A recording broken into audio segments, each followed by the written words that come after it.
नमस्कार दोस्तों, स्वागत है आपका हमारे चैनल स्टडी लाइव पटना में। जैसा कि आप लोग सभी को पता है कि रोजाना की तरह आज भी हमारा ग्रुप डिस्कशन चालू है। तो आपको ग्रुप डिस्कशन के बारे में सारी जानकारी एकत्रित करने के लिए, सारी जानकारी लेने के लिए आपको सिंपली टेलीग्राम पर जाना होगा। टेलीग्राम लिंक मैंने ग्रुप इसके डिस्क्रिप्शन बॉक्स में दे दिया है। वहाँ लिंक पर जाकर के आप सीधे टेलीग्राम से जुड़ सकते हैं और यहाँ की ग्रुप डिस्कशन का सारा इंफॉर्मेशन ले सकते हैं।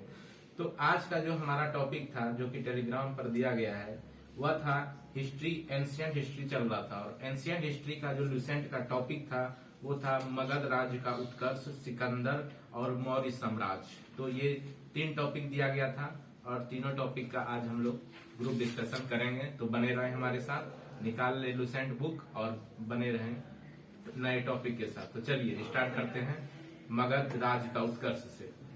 मगध के सबसे प्राचीन ग्रंथ के संस्थापक कौन थे? मगध के सबसे प्राचीन वंश के संस्थापक कौन थे? मगध के सबसे प्राचीन वंश के संस्थापक कौन थे? कौन थे? ठीक है। एक वृद्धरथ आते हैं, चंद्रगुप्त मौर्य, जो मौर्य वंश का जो अंतिम था, अंतिम शासक, वो भी वृद्धरथ ही थे। ठीक है। और मगध का संस्थापक भी कौन थे? वृद्धरथ थे। ठीक है। मगध की राजधानी कहाँ? राजगीर या गिरिब्रज। मगध की राजधानी कहाँ थी? राजगीर या गिरिब्रज। कहाँ थी? वृद्धरथ का पुत्र कौन था? जरासंध। वृद्धरथ का पुत्र कौन था? जरासंध। कौन था? जरासंध। ठीक है। हर्यक वंश के संस्थापक कौन थे? बिंबिसार। हर्यक वंश के संस्थापक बिंबिसार। हर्यक वंश के संस्थापक बिंबिसार। ठीक है। हर्यक वंश को और किस नाम से जाना जाता है? पितृहिंसा वंश, क्योंकि उनके पिता पुत्र पिता का हत्या कर देते थे, फिर उनके पुत्र होते थे पिता का हत्या कर देते थे, इसीलिए इस वंश को क्या कहा जाता है? पितृहिंसा वंश। क्या? पितृहिंसा वंश।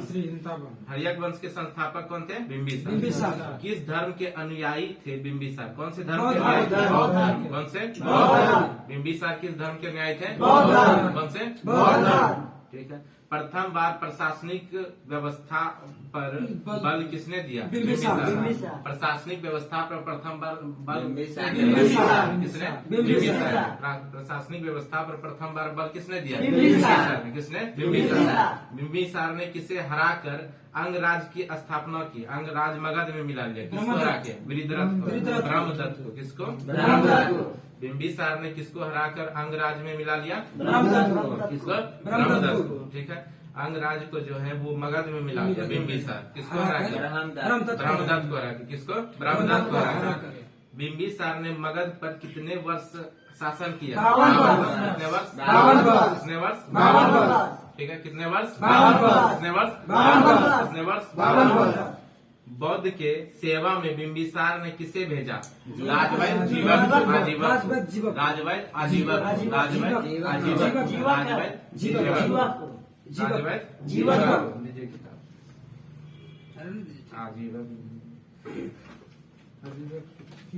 जीवक था। ठीक है। कोई जीवक करना है, ले लीजिए ना। क्या है? जीवक को। तो महात्मा बुद्ध की सेवा में बिंबिसार ने किसको भेजा था? राजवैद्य जीवक को। ठीक है। अवंती के राजा जो प्रद्योत थे, जब पांडु रोग से ग्रसित थे, तो उस समय बिंबिसार ने जो जीवक को इसके लिए भेजा था? सेवा करने के लिए। तो जो पांडु रोग से पीड़ित थे वो कौन थे? अवंती के राजा प्रद्योत। अवंती के राजा प्रद्योत किस रोग से पीड़ित थे? पांडु रोग से।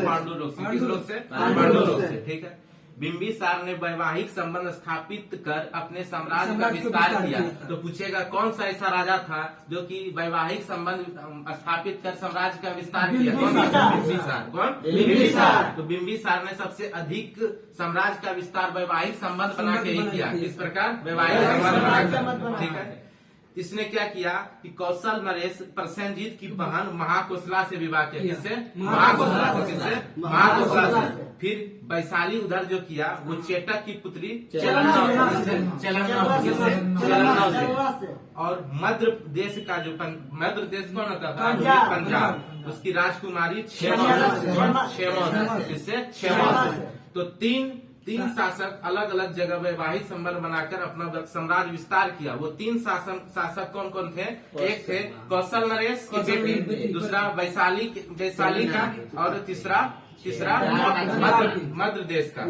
पहला कौशल नरेश, दूसरा वैशाली, तीसरा मध्य देश। कौशल नरेश, वैशाली, मध्य देश। कौशल नरेश, वैशाली, मध्य देश। कौशल नरेश प्रसेनजीत की बहन थी महाकोशला, ठीक है। उसके बाद वैशाली के चेटक की पुत्री थी चेटक। चेटक की पुत्री कौन थी? चेटक। और मध्य देश की राजकुमारी कौन थी? मध्य देश की राजकुमारी, ठीक है। बिंबिसार की हत्या किसने किया? उसके पुत्र अजातशत्रु ने। किसने? अजातशत्रु ने। तो ये हर्यक वंश से ही रिलेटेड थे। हर्यक वंश पितृहीनता वंश थे, अपने पिता का ये वध कर दिया, हत्या कर दिए, ठीक है। उसके बाद गद्दी पर बैठ गया। वह 493 ईसा पूर्व में मगध की गद्दी पर बैठा। कौन? अजातशत्रु। कौन? अजातशत्रु। अजातशत्रु कौन था? बिंबिसार का पुत्र था। बिंबिसार का पुत्र था। उसका उपनाम कुनिक था। क्या था? कुनिक किसका उपनाम था? अजातशत्रु का। कुनिक किसका उपनाम था? कुनिक किसका उपनाम था? अजातशत्रु का। अजातशत्रु का उपनाम क्या था? कुनिक। अजातशत्रु का उपनाम क्या था? कुनिक। अजातशत्रु का उपनाम कुनिक। वह प्रारंभ में जैन धर्म का अनुयायी था। जैन धर्म का अनुयायी कौन था? अजातशत्रु। अजातशत्रु किस धर्म के अनुयायी थे? जैन धर्म का। कौन से? जैन धर्म के। उसके बाद अजातशत्रु कौन से धर्म को अपना लिया? बौद्ध धर्म। कौन से? बौद्ध धर्म। और अजातशत्रु को क्या कहा जाता है? कुनिक। क्या? कुनिक। और पितृहीनता के नाम से इसके पितृहीनता वंश कौन सा वंश? हर्यक वंश को कहा जाता है पितृहीनता वंश। इसको भी जाना जाता है, पितृहीनता के नाम से भी जाना जाता है, ठीक है। क्योंकि ये पिता का हत्या कर दिया था। और 493 ईसा पूर्व में ये क्या किया? गद्दी पर बैठ गया। क्या किया? गद्दी पर बैठ गया, अपने ही पिता का हत्या करके। अजातशत्रु जो है वो 32 वर्ष तक मगध प्रशासन किया। कितने वर्ष तक? 32 वर्ष तक। अजातशत्रु ने कितने वर्ष तक? 32 वर्ष। कितने? 32 वर्ष। कितने? 32 वर्ष। कितने? 32 वर्ष, ठीक है। अजातशत्रु के सुयोग्य मंत्री का नाम, अजातशत्रु का सुयोग्य मंत्री का नाम क्या था? वर्षकार। क्या था? वर्षकार। अजातशत्रु के सुयोग्य मंत्री का नाम क्या था? क्या था? वर्षकार। वर्षकार। वर्षकार या वरसकार, ठीक है। इसी की सहायता से अजातशत्रु ने वैशाली पर विजय प्राप्त किया। किसके सहायता से? किसके सहायता से? वर्षकार की सहायता से। तो अजातशत्रु का जो मंत्री था सुयोग्य मंत्री के ही सहायता से अजातशत्रु ने कहा विजय प्राप्त किए? वैशाली पर। कहा? वैशाली पर। कहा? वैशाली पर, ठीक है। और वैशाली के जो चेटक की पुत्री चलना थी उसी से विवाह कर लिया। कौन? बिंबिसार। कौन? बिंबिसार। कौन? बिंबिसार। अपने क्षेत्र में मिला लिया बिंबिसार। अजातशत्रु नहीं, बिंबिसार। क्योंकि बिंबिसार ही वैवाहिक संबंध करके क्षेत्र दो मिलाने में तेज थे, ठीक है। वही काम किए थे। वैशाली की चलना की बेटा था। वैशाली की चलना की बेटा था, ठीक है, बेटा थे। दादा यहाँ आक्रमण किया। सही बात। देखिए 461 ईसा पूर्व में अपने पिता की हत्या कर उदयीन मगध की गद्दी पर बैठा।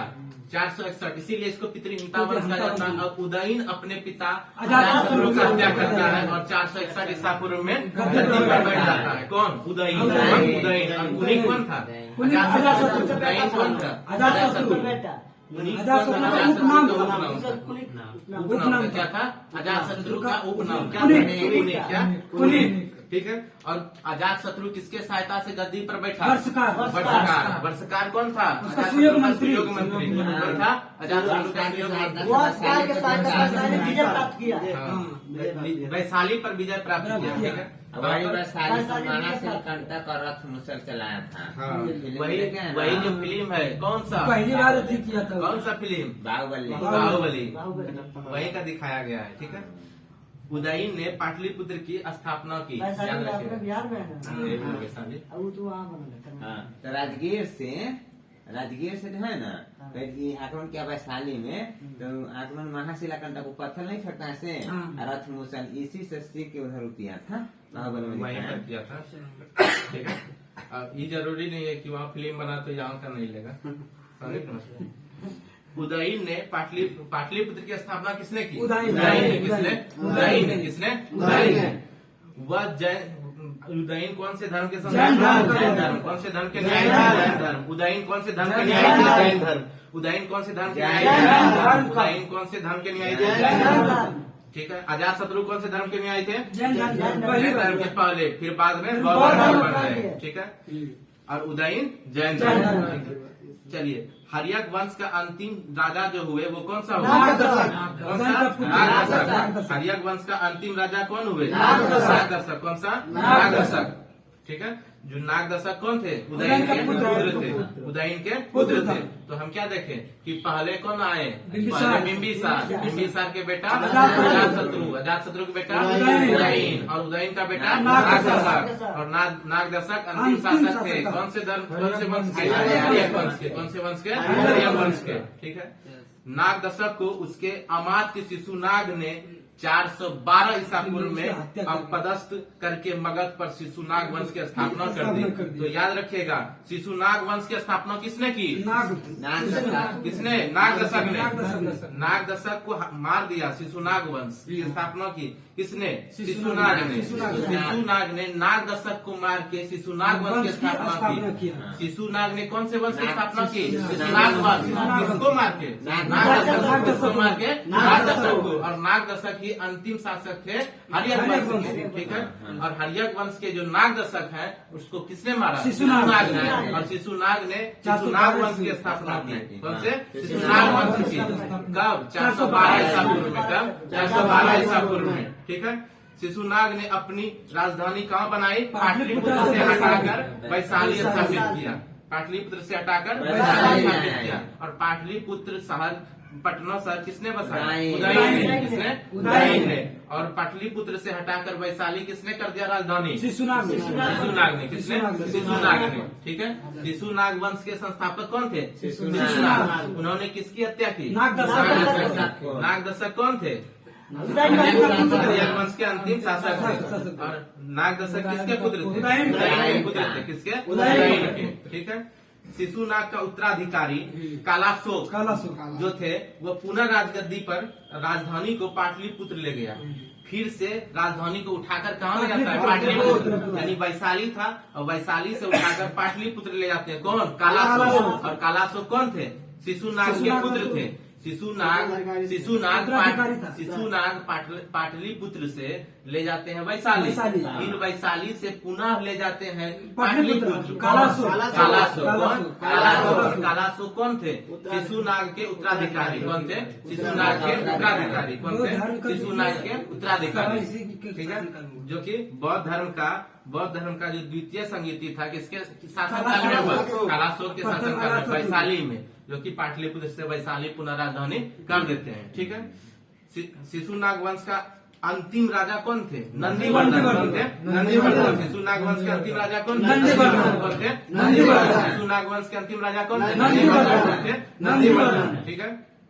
और हर्यक वंश के अंतिम राजा कौन थे? नागदशक। कौन थे? नागदशक। हर्यक वंश के अंतिम राजा नागदशक। नागदशक को किसने मारा? शिशुनाग ने। नागदशक को किसने मारा? शिशुनाग ने। और शिशुनाग वंश के अंतिम राजा कौन थे? नंदीवर्धन। कौन थे? नंदीवर्धन। कौन थे? नंदीवर्धन। चलिए अब चलते हैं नंद वंश का संस्थापक नंद वंश आ गया, ठीक है। तो महापदम नंद। और अंतिम शासक कौन थे? घनानंद। नंद वंश का संस्थापक कौन थे? महापदम नंद। और अंतिम शासक कौन थे? घनानंद। और घनानंद को ही चंद्रगुप्त मौर्य ने क्या कर दिया? अपदस्थ कर दिया, पराजित कर दिया, ठीक है। तो मौर्य जो नंद वंश थे उनके अंतिम शासक कौन थे? घनानंद, ठीक है। ये सिकंदर के समकालीन थे। उस समय सिकंदर के समकालीन थे, ठीक है।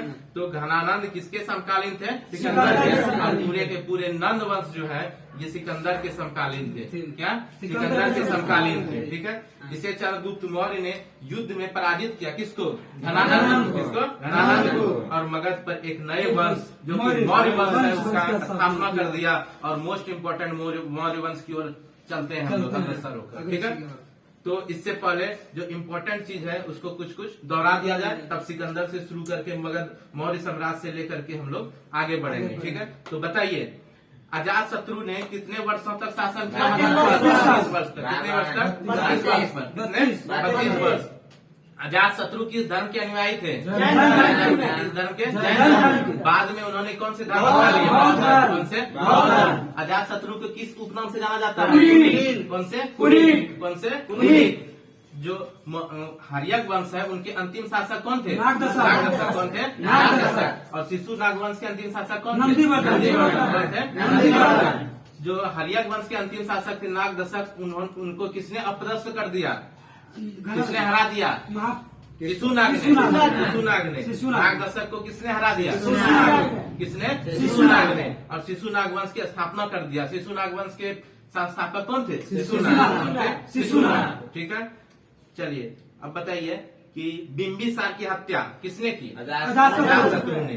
बिंबिसार की हत्या किसने की? अजातशत्रु ने। ठीक है, कौन से ऐसे शासक थे जो कि वैवाहिक संबंध बनाकर अपने साम्राज्य को बनाते थे? बिंबिसार। कौन? बिंबिसार। ठीक है, बताइए वैशाली पर विजय प्राप्त करने के लिए, वैशाली पर विजय प्राप्त करने के लिए बिंबिसार के जो पुत्र थे कौन? अजातशत्रु। उन्होंने किसकी सहायता ली? वर्षकार की। किसके? वर्षकार की। क्योंकि उसका सुयोग मंत्री थे, सुयोग राजमंत्री थे। ठीक है, वैशाली को उसी की मदद से जीता। ठीक है, अब हम लोग चलते हैं सिकंदर की ओर। ठीक है, चलिए सिकंदर का जन्म 356 ईसा पूर्व में हुआ। ठीक है, सिकंदर का जन्म कब हुआ? 356 ईसा पूर्व। 356 ईसा पूर्व। ठीक है, इसका जो पिता थे, इनके पिता का नाम क्या था? फिलिप। क्या था? फिलिप। क्या था? फिलिप। फिलिप। क्या था? Philip company. ठीक है, अब देखिए फिलिप जो थे वो 359 ईसा पूर्व में, फिलिप 359 ईसा पूर्व में कहाँ के शासक बने? मकदूनिया का। मकदूनिया में। ठीक है, इसकी हत्या 329 ईसा पूर्व में कर दी गई थी। ठीक है, यानी कि 359 में जन्म हुआ और 329 में मृत्यु हो गया। सिकंदर का जन्म है।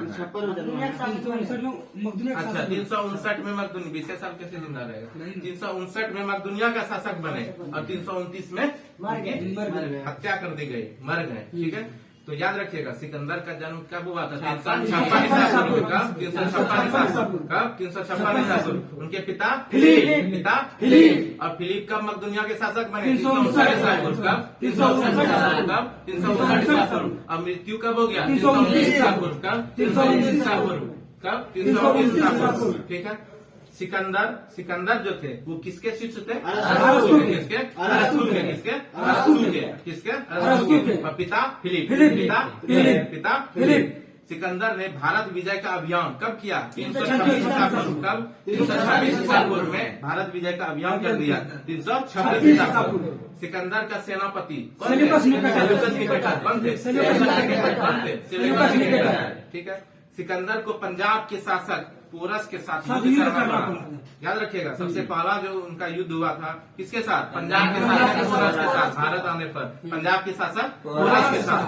ठीक है, जिसे हाइडे स्पीच के युद्ध कहा जाता है। हाइडे स्पीच का युद्ध कहा जाता है। और या झेलम का युद्ध कहा जाता है, या फिर उसी का नाम वितस्ता का भी युद्ध कहा जाता है, क्योंकि वो झेलम नदी के किनारे हुआ था, इसलिए उसे झेलम या वितस्ता या हाइडे स्पीच का युद्ध कहा जाता है। हाइडे स्पीच का युद्ध कहा जाता है। ठीक है, के नाम से जाना जाता है। सिकंदर की सेना ने कौन सी नदी को पार किया? ब्यास नदी को। कौन से? ब्यास नदी को।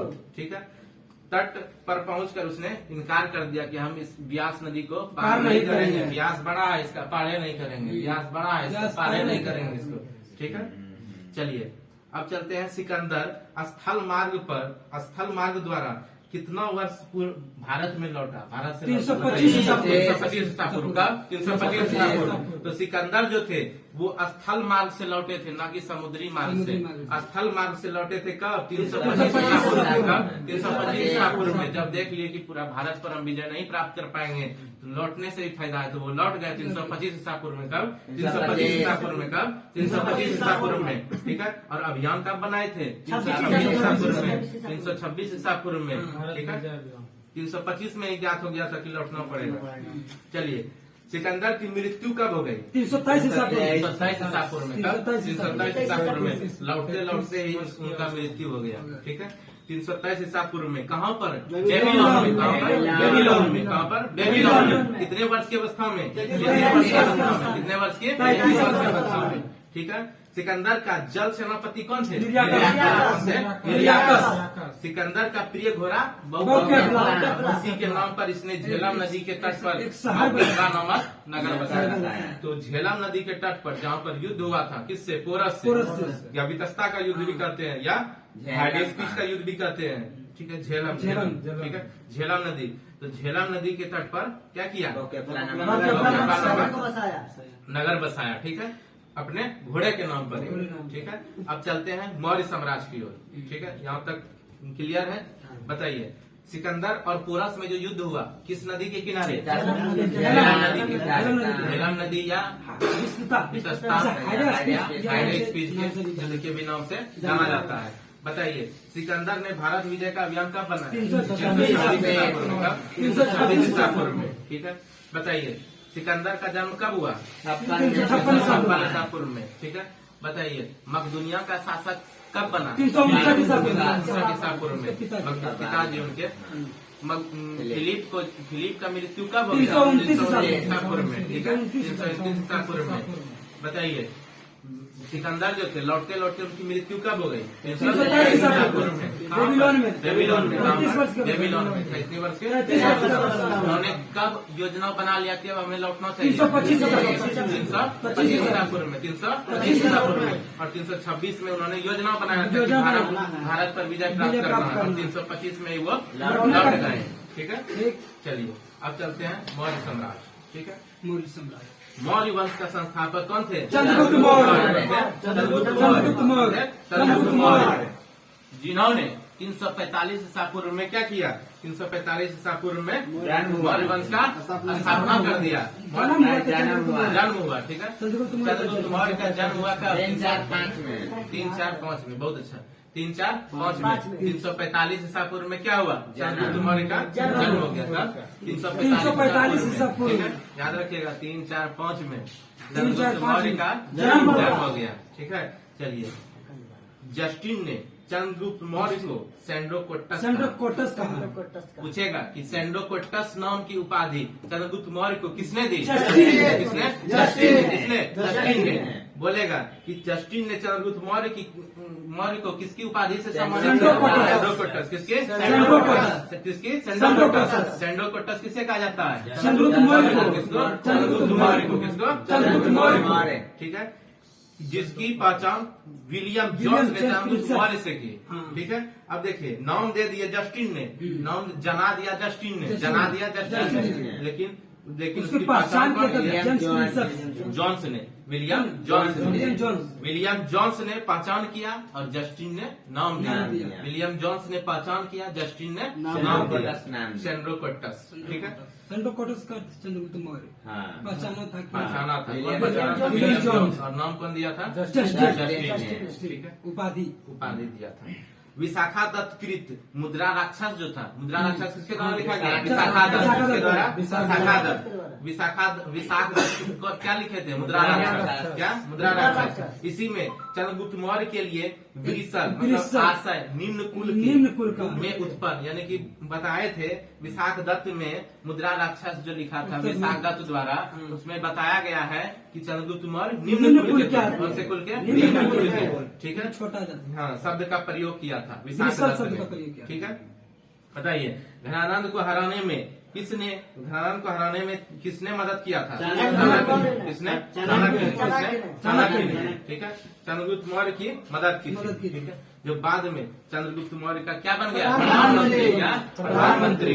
ठीक है, इसके द्वारा लिखित पुस्तक क्या थे? अर्थशास्त्र। इसमें कितना प्रकरण है?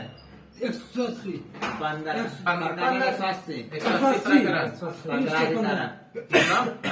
अधिकरण 15। ठीक है, और 20 भाग थे। खंड 20। ओके, बताइए, विशाख दत्त द्वारा लिखित पुस्तक कौन था? इसमें चंद्रगुप्त मौर्य के बारे में क्या कहा गया? यानी कि निम्न कुल के। ठीक है, चलिए, घनानंद को हराने में किसने मदद किया? चाणक्य ने। चंद्रगुप्त मगध की राजगद्दी पर कब बैठा? 322 ईसा पूर्व। इनका जन्म 345। 345 और बैठा 3 दूधू बैठा पलट पर 322 ईसा कब 322 ईसा पूर्व में। मगध की गद्दी पर कब बैठा 322 ईसा पूर्व में। ठीक है। चंद्रगुप्त कौन से धर्म के न्यायी थे? जैन धर्म। कौन से धर्म? जैन धर्म। इसलिए उन्होंने जैन धर्म का जो संलेखना पद्धति है उसी के द्वारा अपना शरीर त्याग कर लिए। चलिए अब चंद्रगुप्त मौर्य कौन से धर्म से थे? जैन धर्म। बिंबिसार धर्म। पहले जैन धर्म बाद में अपना लिए। जैन धर्म तब पहले जैन धर्म बाद में अपना लिए बौद्ध धर्म। उदयन जैन धर्म। जैन धर्म। उदयन जैन जैन धर्म। धर्म। फिर सब जैन धर्म। ठीक है। चलिए बताइए हर्यक वंश के अंतिम शासक नागदशक। कौन? नागदशक।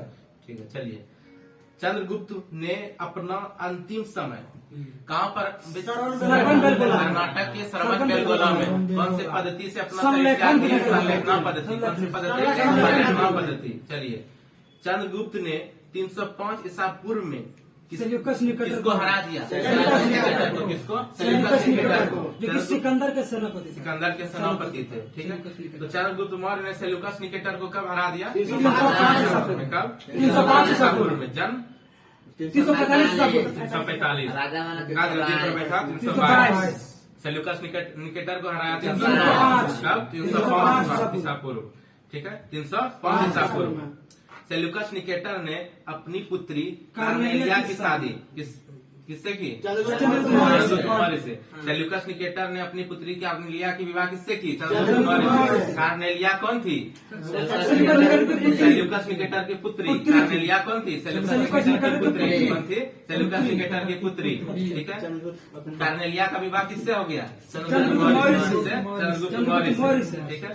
के साथ और युद्ध की संधि शर्तों के अनुसार 4 प्रांत काबुल कौन सा प्रांत दे दिए? काबुल, कंधार, हेरात, बगदाद चंद्रगुप्त को दे दिए। बोले लीजिए चंद्रगुप्त जी आपने दे दिया। तो दे दिए, लौटा दिए। ठीक है। काबुल, कंधार, हेरात और मकरान बेटी भी दिए और 4 प्रांत भी दिए। जो प्रांत थे काबुल, कंधार, हेरात, मकरान। सेल्यूकस निकेटर था ये जब सिकंदर का तो चल गया था तो ईरा गए वहीं तो बोला कि हम भी लड़के देखते हैं कि मतलब हरा पाते हैं कि नहीं चंद्रगुप्त मौर्य को। तो ये जब हार गया ना तो इस बोला था कि हम चेक कर रहे थे कि हमारे बेटी के बर के लिए कोई योद्धा है, इसलिए मैं तुम्हें दे देता हूँ। यही दिया था इसको। ठीक है। वाह बहुत अच्छा। ठीक है। चलिए चंद्रगुप्त मौर्य ने कौन से गुरु से जैन धर्म की दीक्षा ली? कौन से जैन गुरु? भद्रबाहु। किससे? भद्रबाहु। और भद्रबाहु जो थे इन्होंने ही एक था हिनियन और जैन धर्म का एक था दिगंबर और श्वेतांबर। तो भद्रबाहु दिगंबर से थे कि श्वेतांबर से? दिगंबर ना। भद्रबाहु और स्थूलभद्र दो थे। स्थूलभद्र श्वेतांबर। ठीक है। दिगंबर। भद्रबाहु जो थे जब यहाँ पे अकाल हुआ था तो भद्रबाहु चले गए थे लेकिन स्थूलभद्र यहीं रह गए थे। भद्रबाहु जब लौटे तो इन्होंने देखा कि मतभेद हो गया तो इन्होंने और कठिन चीज अपना लिया दिगंबर को। 2 भागों बढ़ गया था। नग्न धारण करना पड़ता था दिगंबर। ठीक है। चलिए तो चंद्रगुप्त मौर्य ने किससे दीक्षा ली? भद्रबाहु से। किससे? भद्रबाहु से। मेगास्थनीज किसके राजदूत थे? और उन्हीं के पुत्री कौन थी? कार्नेलिया। ठीक है। जो चंद्रगुप्त मौर्य के दरबार में रहते थे। चलिए किसके द्वारा लिखी गई पुस्तक इंडिका है? कौन लिखे थे? और इंडिका में इन्होंने क्या बताया था? इन्होंने बताया था कि कितना बढ़िया शोभा था उस समय सम्राट अशोक के समय। क्या शोभा था कि मेगास्थनीज के अनुसार सम्राट का जनता के सामने आने का अवसरों का शोभा यात्रा के रूप में जश्न मनाया जाता था। क्या होता था उस समय? उन्हें सोने की पालकी में ले जाया जाता था। ठीक है। उनके अंगरक्षक सोने और चांदी से अलंकृत हाथियों पर सवार रहते थे। ये सब लिखा है इंडिका में। ठीक है। इसमें इंडिका में और कहा गया है इंडिका में कि जो मेगास्थनीज लिखे थे कुछ अंगरक्षक पैरों को लेकर चलते हैं। पैर को लेकर इसलिए चलते थे कि छुप के रहे। ठीक है। अटैक कोई करे तो छुप के रहे। इन पेड़ों पर प्रशिक्षित तोतों का झुंड रहता था। अभी पेड़ पर प्रशिक्षित झुंड भी रहते थे, झुंड रहते थे जो सम्राट के सिर के चारों तरफ चक्कर लगाता था। ठीक है। राजा सामान्यतः हथियार बंद महिलाओं से घिरे रहते थे, यानी कि महिला तो थी लेकिन हथियार बंद थी, कोई टच नहीं कर सकता। ठीक है, उनके खाने के पहले खास नौकर उस खाने को चखते हैं। ठीक है, खाना खाने से पहले खास नौकर रहते थे, उनको चखते थे। वे लगातार 2 रात एक ही कमरे में नहीं सोते थे। ठीक है, कारण था सिक्योरिटी। ठीक है, पाटलिपुत्र के बारे में, पाटलिपुत्र एक विशाल प्राचीर से घिरा है जिसमें 570 बुर्ज और 64 द्वार है। ठीक है, 2 और 3 मंजिल वाले एक घर लकड़ी की और कच्ची ईंटों से बने थे। राजा का महल भी काठ का बना था जिसे पत्थर की नक्काशी से अलंकृत किया गया है। ठीक है, यह चारों तरफ के से उद्यानों और चिड़ियों के लिए बने बसेरों से घिरा है। इसे याद नहीं करना, बेसिक समझना था कि क्या क्या इंडिका में दिया गया है। ठीक है, ठीक है, मेगास्थनीज जो लिखे थे तो शासक उस समय कैसा हुआ करते थे, इंडिका में ये चीज दिया गया था। ठीक है, चलिए अब चलते हैं कि लाइट पर है। चंद्रगुप्त मौर्य और सेल्यूकस के बीच हुए युद्ध का वर्णन किसने किया?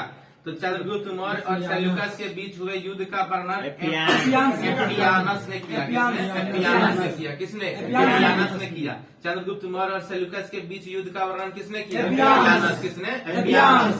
ठीक है, चलिए, किसके द्वारा चंद्रगुप्त ने सेल्यूकस को 500 हाथी उपहार में दिए? किसके द्वारा? किसके द्वारा? प्लूटार्क के द्वारा। तो प्लूटार्क ने ही कहा था कि सेल्यूकस निकेटर को 500 हाथी उपहार में दे दिए। कौन?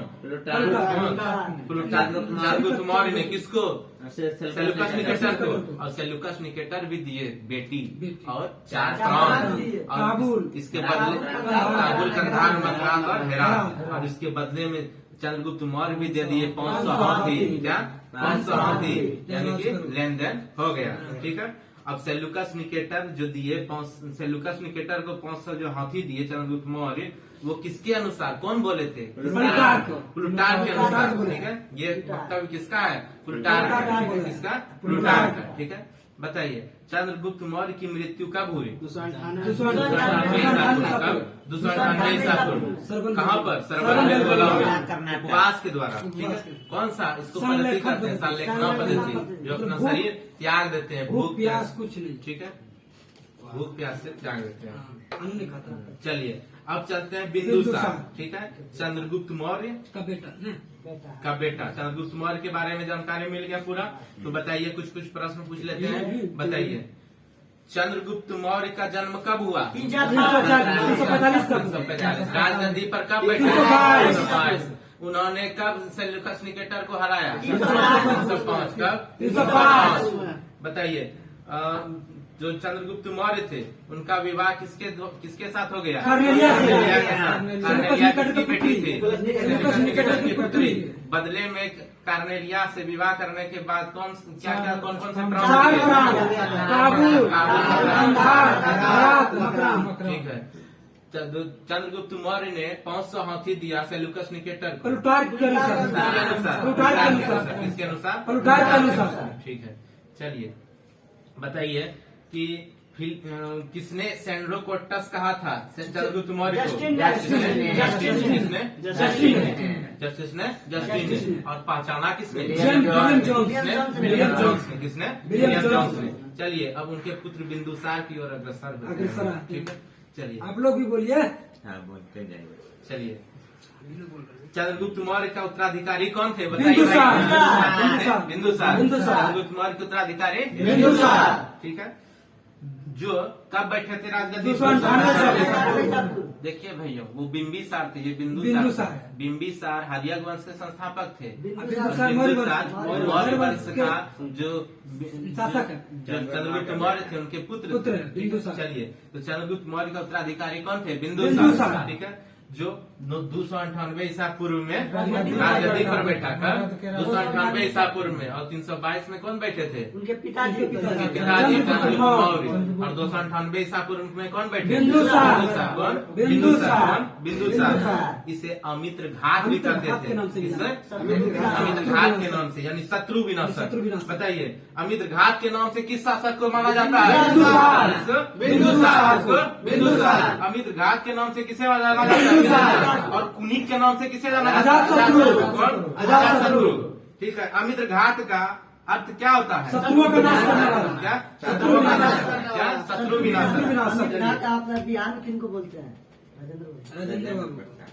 ठीक है, यानी इनका पूछना था कि अमित्र घात बिहार में किसको बोला जाता है? बिहार का बिहार अजात का शत्रु शत्रु राजेंद्र बाबू को बोला जाता है। राजेंद्र बाबू। ठीक है, चलिए। बिंदुसार किस संप्रदाय का अनुयायी थे? आजीवक आजीवक संप्रदाय। संप्रदाय। आजीवक आजीवक संप्रदाय, संप्रदाय। जो कि उस समय हम बोले थे आजीवक संप्रदाय का मोगली पुत्र मोगली तीस। पुत्र। ठीक है, आजीवक शैव संप्रदाय। धर्म से थे ना। आजीवक संप्रदाय के संस्थापक कौन थे? मोगली पुत्र आजीवक गोसाल, संप्रदाय। मोगली पुत्र गोसाल। गोसाल। और ये कौन से धर्म से थे? शैव धर्म ना। शैव धर्म। शैव धर्म का ही पार्ट है। ठीक है, आजीवक संप्रदाय, आजीवक। जो कि आजीवक संप्रदाय। ठीक है, तो चंद्रगुप्त मौर्य थे जैन जैन धर्म, धर्म। बिंदुसार आजीवक आजीवक संप्रदाय संप्रदाय। और अशोक बौद्ध बौद्ध धर्म। धर्म। ठीक है, तीनों का पता चल गया। चंद्रगुप्त मौर्य आजीवक संप्रदाय। जैन जैन धर्म, धर्म। बिंदुसार आजीवक संप्रदाय, संप्रदाय। अशोक बौद्ध बौद्ध धर्म। धर्म। ठीक है, चलिए। आजीवक संप्रदाय की स्थापना किसने की? मोगली मोगलीपुत्र पुत्र गोसाल। गोसाल। मोगलीपुत्र गोसाल। किसने? मोगलीपुत्र गोसाल। चलिए, वायु पुराण में बिंदुसार को क्या कहा गया? भद्रसार। भद्रसार। क्या? भद्रसार। क्या? भद्रसार, या फिर इसको वारिसार भी कहा गया। क्या? वारिसार या भद्रसार। ठीक है। स्ट्रेबो के अनुसार स्ट्रेबो। सीरियन नरेश जो एंटियोकस थे, वही बिंदुसार के दरबार में क्या भेजा था? कौन से राजदूत भेजे थे? कौन से राजदूत भेजे थे? कौन से राजदूत भेजे थे? डायमेकस। और डायमेकस। कौन? डायमेकस। तो स्ट्रेबो ने सीरियन नरेश एंटियोकस, जो स्ट्रेबो के अनुसार स्ट्रेबो ने कहा था कि सीरियन नरेश एंटियोकस जो थे वो बिंदुसार के दरबार में एक राजदूत भेजे थे, और वो राजदूत का क्या नाम था? डायमेकस। डायमेकस। डायमेकस। डायमेकस किसके राजदूत थे? सीरियन नरेश एंटियोकस के। कौन? सीरियन नरेश एंटियोकस के। कौन? Syrian Naresh Antiochus. ये किसने कहा था ये वक्तव्य? स्ट्रेबो के अनुसार। किसने? स्ट्रेबो के अनुसार।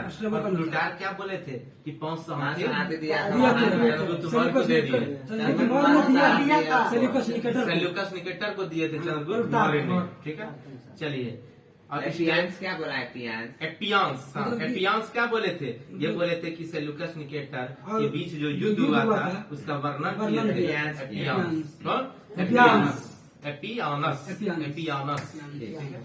एपियानस ने वर्णन किया युद्ध के बारे में, सेल्यूकस निकेटर और चंद्रगुप्त मौर्य के बीच में जो युद्ध हुआ था। एपियांस। ठीक है? एपियांस। एपियांस ने। स्ट्रेबो ने क्या कहा? स्ट्रेबो ने कहा कि एपियांस। सीरियन नरेश एंटियोकस जो थे, वो सीरियन राजदूत नरेश को भेजा एंटियोकस जो चंद्रगुप्त थे, मौर्य के दरबार उनके में। दरबार में डायमेकस नामक दरबार में भेजा। किसके दरबार में? बिंदुसार के बिंदुसार के दरबार। दरबार में। ठीक है, इसे ही मेगास्थनीज का उत्तराधिकारी माना जाता है। मेगास्थनीज का उत्तराधिकारी किसे माना जाता है? डायमेकस को। डायमेकस को। किसे? डायमेकस को। किसे? डायमेकस डायमेकस को। को। ठीक है, चूंकि मेगास्थनीज जो थे वो किसके राजदूत थे? किसके? चंद्रगुप्त मौर्य। मेगास्थनीज जो थे वो क्या थे? चंद्रगुप्त मौर्य के राजदूत था। राजदूत थे। राजदूत था। चंद्रगुप्त मौर्य के राजदूत थे मेगास्थनीज। तो मेगास्थनीज के बाद जो राजदूत आए भारत में, उस मगध साम्राज्य में कौन आए? डायमेकस। डायमेकस। इसीलिए डायमेकस को मेगास्थनीज का उत्तराधिकारी माना जाता है। ठीक है, समझे कि नहीं बात को? रिलेट किए? क्या समझे? बोलिए। सेल्यूकस निकेटर का राजदूत था। मेगास्थनीज का राजदूत था और मेगास्थनीज का राजदूत हो गया ये आपका डायमेकस। हाँ। ठीक है, हाँ। चलिए। जैन ग्रंथों में बिंदुसार को क्या कहा जाता है? सिंहसेन। सिंहसेन। क्या? सिंहसेन। सिंहसेन। जैन ग्रंथों में बिंदुसार को क्या कहा जाता है? सिंहसेन। क्या? सिंहसेन। सिंहसेन नाम से किसे जाना जाता है? बिंदुसार। बिंदुसार। कौन से ग्रंथ में? जैन ग्रंथ जैन में। ग्रंथ। कौन से? जैन ग्रंथ में। तो बिंदुसार का नाम क्या क्या हो गया? एक तो हो गया सिंहसेन सिंहसेन। और दूसरा क्या नाम हो गया? अमित्रघात। अमित्रघात। अमित्रघात। अमित्रघात। सिंहसेन किसमें? जैन जैन ग्रंथ ग्रंथ में। में। ठीक है, अमित्रघात के बारे में कहाँ लिखा है पता पुराणों नहीं। में। पुराण में। वारिसार भद्रसार। ठीक है, वो तो भद्रसार लिखा है। ठीक है, चलिए आगे चलते हैं। बिंदुसार के शासन काल में तक्षशिला में हुए विद्रोह का वर्णन है। ठीक है, हाँ। तो बिंदुसार के शासन काल में जो तक्षशिला में विद्रोह हुआ था उसका वर्णन है। तो किसके शासन काल में तक्षशिला में विद्रोह हुआ था? बिंदुसार। उसमें बिंदुसार थे, और इसी को दबाने के लिए अशोक गए थे। अशोक गए थे। दबा के पहले सुरसेन को भेजा। पहले सुरसेन को भेजा, लेकिन उससे काम नहीं बना। फिर अशोक को भेजा। ठीक है, तो पहले इसमें सुशील को भेजा। तो बिंदुसार के शासन काल में कहाँ पर विद्रोह हुए थे? तक्षशिला में। कहाँ पर? तक्षशिला में। तक्षशिला में, ठीक है। इस विद्रोह को दबाने के लिए बिंदुसार ने किसको भेजा था? सुशील किसको? सुशील को। किसको? सुशील को। और बाद में कौन गए? अशोक। कौन? अशोक। कौन? अशोक। चलिए, एथीनियस के अनुसार बिंदुसार ने सीरिया के शासक एंटियोकस प्रथम से क्या क्या मांग किए थे? अंजीर। मदिरा, अंजीर, सूखे अंजीर, अंजीर, एक दार्शनिक दार्शनिक भेजने की प्रार्थना प्रार्थना की। की। ठीक है। एथीनियस के अनुसार बिंदुसार सीरियन नरेश से कहा, हे सीरियन नरेश, आप हमको सीरियन नरेश जो थे एंटियोकस प्रथम मदिरा मांग लिए, सुखांजीर मांग लिए, दार्शनिक मांग लिए। दार्शनिक नहीं दिया था। जबकि एंटियोकस जो थे वो पहले ही राजदूत भेज चुके थे। हाँ। कौन से राजदूत? डायमेकस डायमेकस, जो कि मेगास्थनीज के उत्तराधिकारी हुए भारत में। ठीक है, मगध साम्राज्य में। समझ गए बात को? बौद्ध विद्वान तारानाथ ने बिंदुसार को 16 राज्यों का विजेता बताया। किसने? तारानाथ ने। बौद्ध विद्वान थे तारानाथ। तारानाथ कौन थे? बौद्ध विद्वान। कौन थे? बौद्ध विद्वान। कौन थे? बौद्ध विद्वान। और तारानाथ ने बिंदुसार को क्या बताया? 16 राज्यों का विजेता। 16 राज्यों का विजेता। 16 राज्यों का विजेता किसने कहा? बिंदुसार को। तारानाथ ने। किसने? तारानाथ ने। तारानाथ ने बिंदुसार को क्या कहा? 16 राज्यों का विजेता। क्या कहा? 16 राज्यों का विजेता। तारानाथ ने बिंदुसार को कितने राज्यों का विजेता? 16 राज्यों का। कितने राज्यों का? 16 राज्यों का। बिंदुसार की सभा में कितने सदस्यों वाली एक मंत्री परिषद थी? 500। कितने? 500। कितने? 500। बिंदुसार की सभा में कितने सदस्यों वाली एक मंत्री परिषद थी? 500। क्या? 500। और उसका प्रधान को क्या कहा जाता था? खल्लाटक। क्या? खल्लाटक। क्या? खल्लाटक। ठीक है, ये बिंदुसार खत्म होता है। तो बताइए बिंदुसार के बारे में इम्पोर्टेंट क्वेश्चन। चंद्रगुप्त मौर्य का उत्तराधिकारी बिंदुसार। कब बैठे थे गद्दी पर? पूर्व में। बताइए, आज अमित घात के नाम से किसे जाना जाता बिंदुसार। है? अमित घात का उपनाम क्या कहा जाता है? अर्थ क्या है अमित घात शत्रु का का? विनाश। शत्रु का विनाश। बताइए बिंदुसार का और कोई नाम है? सिंह सेन। सिंह सेन कहाँ पर लिखा है? जैन जैन ग्रंथ में। इसमें जैन जैन ग्रंथ में में। भद्रसार। ठीक है, क्या? वायुपुराण वायुपुराण में भद्रसार लिखा है। वारिसार। वायुपुराण में भद्रसार, उसी को वारिसार करते हैं। ठीक है, वायुपुराण में भद्रसार या वारिसार। ठीक है, जैन ग्रंथ में सिंह सिंह सेन। सिंह सेन। सेन। ठीक है, और एक नाम क्या था? अजातशत्रु। अमित्र घात। अमित्र घात मतलब शत्रु विनाशक। अमित्र घात शत्रु विनाशक। शत्रु विनाशक। भद्रसार। भद्रसार सिंह सेन। सिंह सिंह सेन। सेन। भद्रसार किसमें? सिंह। पुराणों में। पुराणों में। वायुपुराण में। भद्रसार किसमें? वायुपुराण में। सिंह सेन किसमें? जैन ग्रंथ में। जैन ग्रंथ में। सिंह सेन किसमें? जैन ग्रंथ में। ठीक है, चलिए अब चलते हैं अशोक की ओर। अशोक कौन थे? बिंदुसार के बिंदुसार का उत्तराधिकारी थे। कौन से थे? लंबा चक्कर से आवाज। बिंदुसार के उत्तराधिकारी। ठीक है,